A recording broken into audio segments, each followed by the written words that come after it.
Vëllezër dhe motra më Krishtin, sot është djela e parë e Kreshmës së Madhe, që njihet ndryshe si e djela e Ortodoksisë.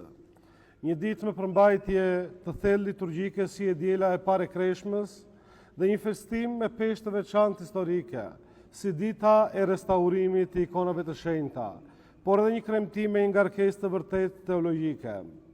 Kjo e kremte zë fill në shekullin e 8, kur në këtë kohë në kishën e lindjes, filloi të zhvilloj një rrymë që ju kundërvije ikonave dhe përdorimit të tyre liturgjik, e cila u formalizua zyrtarisht në vitin 726 në kohën e perandorit Leonit Izaur. Grupime politiko-fetare të perandorisë të lindjes ndërmorën iniciativën e heqjes të ikonave nga kisha, duke e justifikuar të veprim si një përpjekje për të shmangur kthimin e idhujtarisë.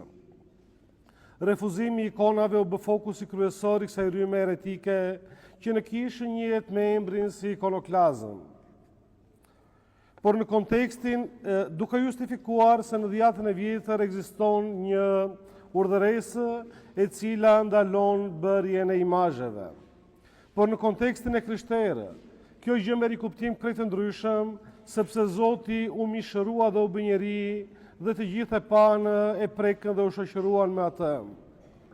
Kështu që pikturimi i imazhit të Krishtit duket krejt normal, sepse vetë ikona e pa krijuar dhe e parajetshme e Atit, Zoti ynë Jesu Krisht, mori trup njeriu.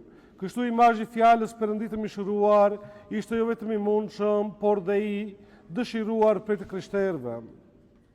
Kjo situatë detyroi kishën që në vitin 787, në kohën dhe me iniciativën e perandoreshës Irini të mblidhen në një sinod për të shqyrtuar dhe zgjidhur kausin në raport me rolin e ikonave.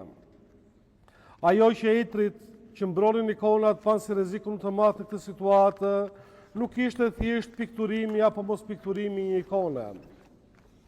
Refuzimi i ikonave lidhej pandashmërisht me mishërimin e Krishtit dhe me bërjen e tij njeri, si ikona e pa krijuar dhe parajetshme e Atit, e cila u bë tek ne e njohur si fjala e mishëruar.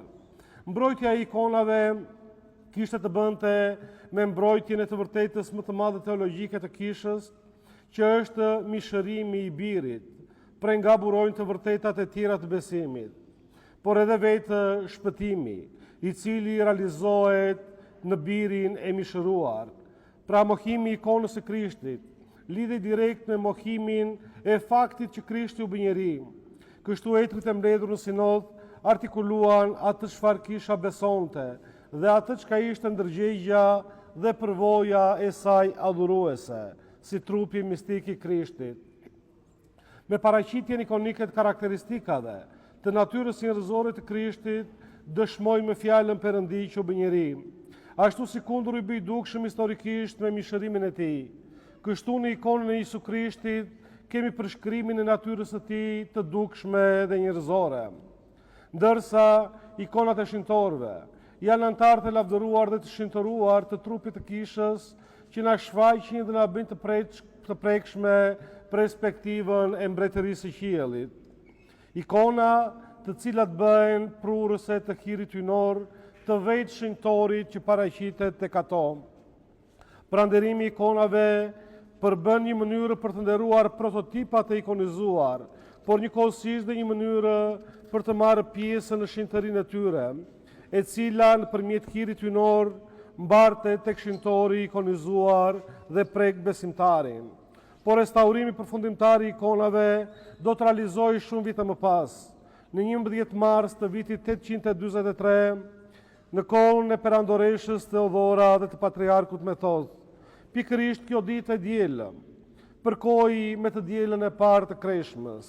Kështu kjo ditë u lidh ngushtë me këtë ngjarje që është restaurimi i ikonave. Edhe u quajt e diela e Ortodoksisë, e cila në vetveten kupton triumfin e të vërtetës mbi gënjeshtrën, triumfin e dritës mbi errësirën. E diela e Ortodoksisë është fitoria jo vetëm kundër ikonoklazmës, por është fitoria e Ortodoksisë mbi çdo herezi dhe shtrembërim. Në këtë ditë kujtojmë jo vetëm rivendosjen e ikonave në kishë, por gjithë triumfin e kishës mbi të ligën, mbi mashtrimin dhe mbi çdo shprehje të saj, e cila na kujton dhe ne e forcë dhe shpresë se sa do të rëmbyera dhe dinake të jenë sulmet e errësirës. Fitoria është e Krishtit, sepse Krishti është Zoti i historisë. Fjala dhe fuqia e tij për të mundur botën janë ato që na japin kurajo, dhe kjo është shpresa jonë. Dhe sot gjithashtu kujtojmë të gjithë etrit që formuluan dhe sollën deri tek ne të vërtetat e besimit.